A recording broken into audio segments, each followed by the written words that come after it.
हे बघा, हे टाईप क्रमांक 4 बघा, दिनदर्शिकेची पुनरावृत्ती.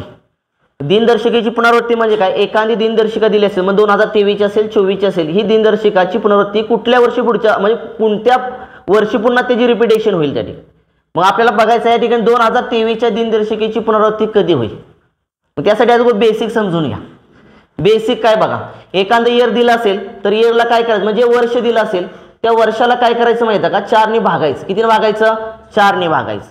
आणि 4 ने भागल्यानंतर बाकी किती आली पाहिजे तुमची, बाकी जर 1 आली, बाकी 2 आली, बाकी 3 आली आणि बाकी किती आली, 0 आली, तर बाकी 1 आली तर तुमचं कॅलेंडर जे आहे, दिनदर्शिका जी आहे त्याचं रिपिटेशन कधी होणार बघा, रिपीट. जर तुमची बाकी 1 आली तर तुमची दिनदर्शिकेची पुनरावृत्ती ही 6 वर्षांनी होणार. किती वर्षांनी होणार, 6 वर्षांनी. किती वर्षांनी, 6 वर्षांनी, लक्षात ठेवायचं. जर तुमची बाकी 2 आली, म्हणजे बाकी काय, जे इयर आहे तुमचं त्या इयरचं शेवटचे 2 अंक घ्यायचे आणि त्याला कितीने भागायचं, 4 ने. कितीने भागायचं, 4 ने. जसं की 2023 आहे, त्या 23चे शेवटचे 2 अंक किती आहे तुमचे, 23. त्या 23ला कितीने भागायचं, 4. कारण 4 वर्षांनी काय येतं तुमचं, लीप वर्ष येतं. काय येतं, लीप वर्ष. लीप वर्ष म्हणजे काय, आपल्याला ज्या सणाला 4 ने काय होतो, निशेष भाग जातो, ज्या सालाला 4 ने निशेष भाग जातो त्याला आपण काय म्हणतो, लीप वर्ष म्हणतो. काय म्हणतो, लीप वर्ष. म्हणून 4 ने काय करायचा, भाग द्यायचा. कशाला, त्या सालाला, त्या वर्षाला. मग शेवटचे 2 अंक घ्यायचे, त्याला कितीने भागायचं, 4 ने. कितीने भागायचं, 4 ने. जर 4 ने भागलं, बाकी 1 राहिली, बाकी किती राहिली, 1, तर तुमचं कॅलेंडर किती वर्षांनी रिपीट होणार, 6 वर्षांनी. किती वर्षांनी, 6 वर्षांनी. जर तुमची बाकी 2 राहिली, कधी वर्ष दिलं असेल त्या वर्षाला तुम्ही कितीने भागलं, 4 ने, आणि बाकी किती राहिली, 2 राहिली, तर लक्षात ठेवायचं कॅलेंडर हे किती वर्षांनी रिपीट होणार, 11 वर्षांनी. किती वर्षांनी, 11 वर्षांनी. जर तुम्ही काय केलं, सणाला किंवा त्या वर्षाला तुम्ही 4 ने भागलं आणि बाकी जर किती राहिली तुमची, 3 राहिली. किती राहिली, 3. जर बाकी 3 राहिली तर लक्षात ठेवायचं तुमचं त्या वर्षीचं कॅलेंडर हे किती वर्षांनी रिपीट होणार, 11 वर्षांनी. किती वर्षांनी, 11च वर्षांनी रिपीट होणार. जर तुमच्या वर्षाला तुम्ही 4 ने भागलं आणि बाकी 0 राहिली, बाकी किती राहिली, 0 राहिली, बाकी 0 राहिली की त्या वर्षीचं कॅलेंडर हे किती वर्षांनी रिपीट होणार, 28 वर्षांनी. किती वर्षांनी, 28 वर्षांनी. म्हणजे हे लीप वर्ष लक्षात ठेवायचं. हे कुठलं वर्ष असणार, लीप वर्ष.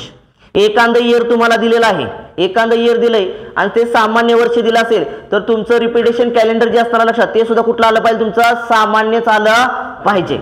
म्हणजे सामान्य तुम्हाला कॅलेंडर दिलंय आणि विचार 2023च्या दिनदर्शिकेची पुनरावृत्ती विचारली आणि तुम्ही एखादं काय करताय, 2024 काढताय किंवा 2028 काढताय किंवा 2032 काढताय, तर ते येणार नाही. का, 2023 हे कुठलं आहे तुमचं, सामान्य वर्ष आहे. तर पुढचं सुद्धा लक्षात ठेवायचं, ते कुठलं आलं पाहिजे, तुमचं सामान्यच आलं पाहिजे. लीप दिले, समजा तुम्हाला विचारलं की 2024च्या कॅलेंडरची पुनरावृत्ती कधी होईल, 2024 हे काय तुमचं लीप आहे. काय आहे, लीप. तर तुमचं येणारं पुढचं जे कॅलेंडर आहे लक्षात ठेवा, ते सुद्धा कुठलं आलं पाहिजे, लीपच आलं पाहिजे. दिलंय सामान्य आणि आणताय तुम्ही लीप, चालणार नाही. दिलंय लीप, आणताय सामान्य, चालणार नाही. हे बेसिक लक्षात ठेवायचं. अजून एक बेसिक लक्षात ठेवायचं, ज्यादा म्हणजे एक्स्ट्रा दिवसांची बेरीज. ज्यादा कळतं का, ज्यादा दिवसांची बेरीज.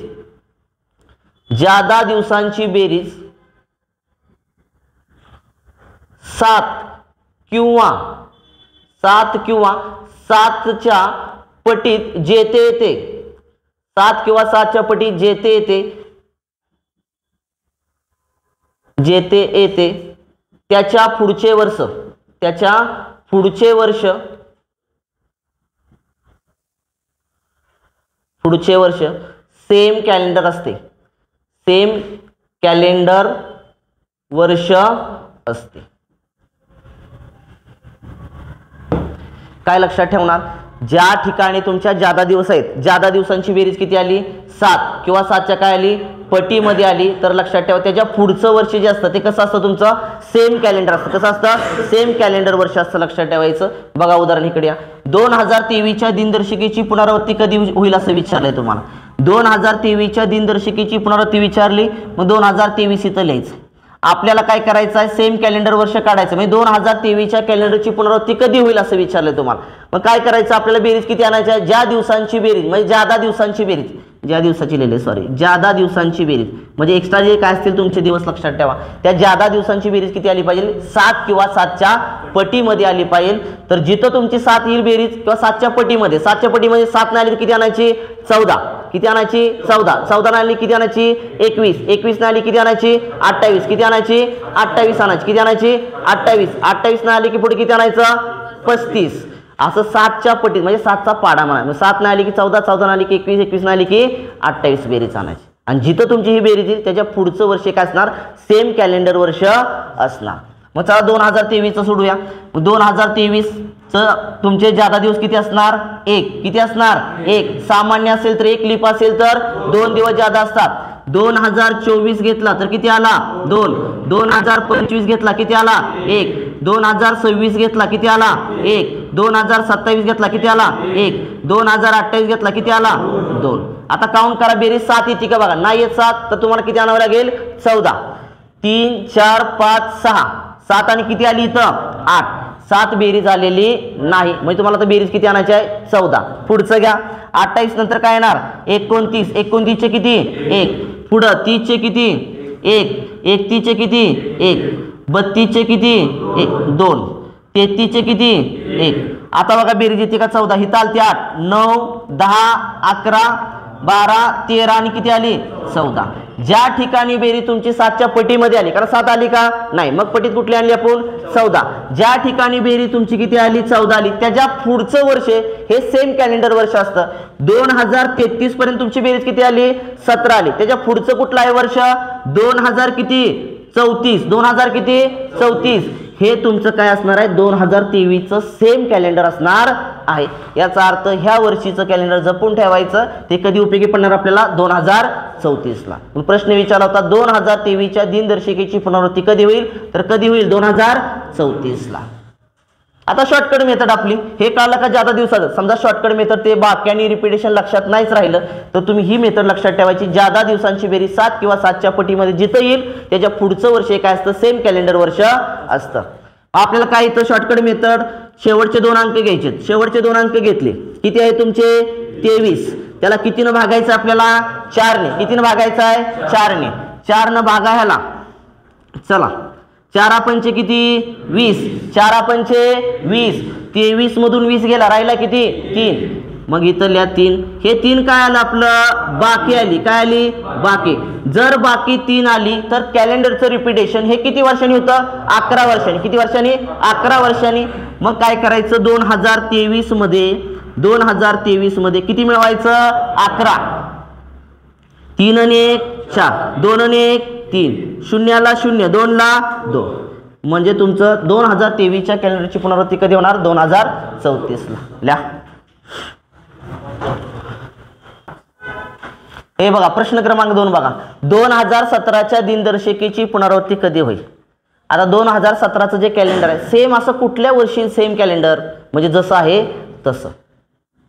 मग आपल्याला काढण्यासाठी काय सांगितले ज्यादा दिवसांची बेरीज किती आली पाहिजे 7 किंवा 7च्या पटीमध्ये आली पाहिजे. मग या 2017 घेतलं, पुन्हा 2000 काय येणार 18, पुन्हा 19, पुन्हा 20, पुन्हा 21. 2017चे ज्यादा दिवस किती 1, 18चा 1, 19चा 1, 20चे 2 कारण लीप वर्ष आहे 20. 21चा किती आला 1, 1 2 3 4 5 आणि किती 6, 21 झाले काय ना तुमचं 22, 22चा किती 1, ॲडिशन किती आली सगळ्यांची 7. आता त्याच्या पुढचं वर्ष ज्या ठिकाणी बेरीज तुमची 7 आली कुठं आली 22 पर्यंत बेरीज 7 आली ना, त्याच्या पुढचं वर्ष हे सेम कॅलेंडर वर्ष असतं. ह्या 22च्या पुढचं कुठलं 2023. म्हणजे बेटा हो 2017चं कॅलेंडर हाय असं कधी असणार 2023ला. म्हणजे 2017चं कॅलेंडर आहे का बघा घरी, म्हणजे तुम्ही उपयोगी पडलं असतं, पण आता का उपयोगी पडणार नाही कारण 24 चालू होईल. आता शॉर्टकट मेथडनं कसं सोडवणार तुम्ही, काय करायचं शेवटचे 2 अंक घ्यायचे, वर्ष घ्यायचं. वर्ष आहे तुमचं किती 2017, त्याला कितीनं भागायचं 4 भागायचं. 4 भागा 4 × 16, 17 मधून 16 गेला राहिला किती 1, बाकी किती राहिली तुमची 1. जर बाकी 1 राहिली असेल तर तुमचं कॅलेंडर किती वर्षांनी रिपीट होणार 6 वर्षांनी. किती वर्षांनी 6 वर्षांनी. मग काय करायचं 2017 मध्ये किती मिळवायचं 6, 7 आणि 6 किती आले 13, हातच्याला 1, 1 आणि 1 2, 0 आणि 2 म्हणजे 2017चं कॅलेंडर ची पुनरावृत्ती कधी होणार 2023 ला। पुढचा प्रश्न बघा 2019च्या दिनदर्शिकेची पुनरावृत्ती कधी होईल? ज्यादा दिवसांची बेरीज किती आणायची 7 किंवा 7च्या पटीमध्ये आणायची, नसेल तर शॉर्टकट मेथड वापरा आपली। 19 घ्या, 19ला कितीने भागायचं 4 ने, चला 4 × 16, 19 मधून 16 गेला, राहिला किती 3, बाकी किती आली आपली 3 आली, 3 बाकी आली की कॅलेंडर किती वर्षांनी रिपीट होणार 11 वर्षांनी, म्हणजे 2019 मध्ये किती वर्ष मिळवा 11 वर्ष, 9 आणि 1 10, हातच्याला 1 2 आणि किती 3 0 आणि 2, म्हणजे 2019चं कॅलेंडर रिपीटेशन कधी होणार 2030 ला, म्हणजे 2019चं कॅलेंडर आहे का बघा 2030 ला ते उपयोगी पडेल। पुढचा प्रश्न बघा 2021च्या दिनदर्शिकेची पुनरावृत्ती कधी होईल? शेवटचे किती अंक घ्यायचे 2, ह्याला कितीनं भागायचं 4 न, चला 4 पंचे किती आलं 20, 21 मधून 20 गेला, राहिला किती 1, बाकी तुमची 1 राहिलेली आहे। जर बाकी तुमची 1 राहत असेल तर कॅलेंडर हे किती वर्षांनी रिपीट होणार 6 वर्षांनी रिपीट होणार, म्हणजे 2021 मध्ये काय करायचं 6 काय करायचं मिळवायचं, 6 ने किती आलं 7, 2 तसं 0 तसं 2 तसं, म्हणजे 2021च्या कॅलेंडरची पुनरावृत्ती कधी होणार 2027 ला, जपून ठेवा 27 ला ते उपयोगी पडेल। लिहा हे बघा प्रश्न क्रमांक 5 बघा 2012च्या दिनदर्शिकेची पुनरावृत्ती कधी होईल? 2012चं कॅलेंडर आहे असं कोणत्या वर्षी विचारले आपल्याला? 2012 हे कुठलं इयर आहे तुमचं? लीप वर्ष आहे। कुठलं आहे? लीप वर्ष। कुठलं आहे? लीप वर्ष आहे ना, लीप वर्ष, कारण शेवटच्या 2 अंकाला म्हणजे पूर्ण सणाला कितीनं भाग गेला पाहिजे तुमचा 4 न भाग जर गेला पूर्ण सणाला म्हणजे इयरला भाग गेला तर आपण त्याला लीप वर्ष म्हणतो। काय म्हणतो? लीप। इथं 4 न पूर्ण भाग जातो, याचा 2012 हे तुमचं लीप वर्ष आहे। आणि जर लीप वर्ष दिला असेल लक्षात ठेवा तर लीप वर्षाची काय करायचं शेवटचे 2 अंक घ्यायचे, हे डायरेक्ट लिहिलंय तुम्ही, पण 2 अंक घे तर 12 घ्या, त्याला कितीनं भागा 4 न, 4 3 किती आलं 12, म्हणजे बाकी किती राहिली रे 0 बाकी राहिली आपली। जर बाकी 0 राहिली तर ते लीप वर्ष म्हणायचं। कुठलं? लीप वर्ष। आणि लीप वर्ष हे किती वर्षांनी रिपीट होतं 28 वर्षांनी। किती वर्षांनी 28। हे आपण एक्स्ट्रा दिवसांची बेरीज म्हणजे ज्यादा दिवसाची बेरीज जर काढत गेलो ना शेवटी लक्षात ठेवा 28 वर्ष झाल्यानंतर तुमचं ते रिपीटेशन होणार आहे, ती काढत बसत नाही तर मी सांगितलं डायरेक्ट, म्हणजे बाकी 0 राहिली, बाकी 0 राहिली की लीप वर्ष म्हणायचं। आणि त्या लीप वर्षाच्या कॅलेंडरचे रिपीटेशन हे किती वर्षांनी होणार 28 वर्षांनी। किती वर्षांनी 28। 2012 मध्ये किती मिळवायचं 28, किती 28, 8 आणि 2 किती आले 10, हातच्याला गेला 1 2 3 आणि 4, 0 आणि 2, म्हणजे 2012च्या दिनदर्शिकेची पुनरावृत्ती कधी होणार 2040 ला, 2040 ला। 2020च्या दिनदर्शिकेची पुनरावृत्ती कधी होणार 2020 लीप वर्ष आहे का ते चेक कसं करायचं, त्याला 4 ने भागायचं, 4 पंचे 20, बाकी किती राहिली तुमची 0 बाकी राहिली, 0 बाकी राहिली, याचा अर्थ ते लीप वर्ष आहे। आणि लीप वर्षाच्या दिनदर्शिकेची पुनरावृत्ती हे किती वर्षांनी होणार 28 वर्षे। तोंडपातच ठेवायचं, काय लक्षात ठेवायचं, एखादं तुम्हाला लीप वर्ष दिलं असेल आणि लीप वर्षाच्या दिनदर्शिकेची पुनरावृत्ती ही 28 वर्षांनीच होते, मग डायरेक्ट लीप वर्ष दिलं असेल तर त्या लीप वर्षामध्ये किती मिळवायचं 28, 8 तसंच 2 आणि 2 किती 4, 0 आणि 2, म्हणजे 2020च्या दिनदर्शिकेची पुनरावृत्ती कधी होणार 2048 ला। आता 2024च्या दिनदर्शिकेची पुनरावृत्ती कधी विचारली, 2024 हे लीप वर्ष आहे का? आहे। जर लीप वर्ष असेल तर त्याचे रिपीटेशन किती वर्षांनी होणार 28 वर्षांनी, म्हणजे 2024 मध्ये किती मिळवायचं 28, 8 आणि 4 12, हातच्याला गेला 1 2 4 आणि 1 5, 0 आणि 2, 2024च्या दिनदर्शिकेची पुनरावृत्ती कधी होणार 2052 ला होणार। लिहा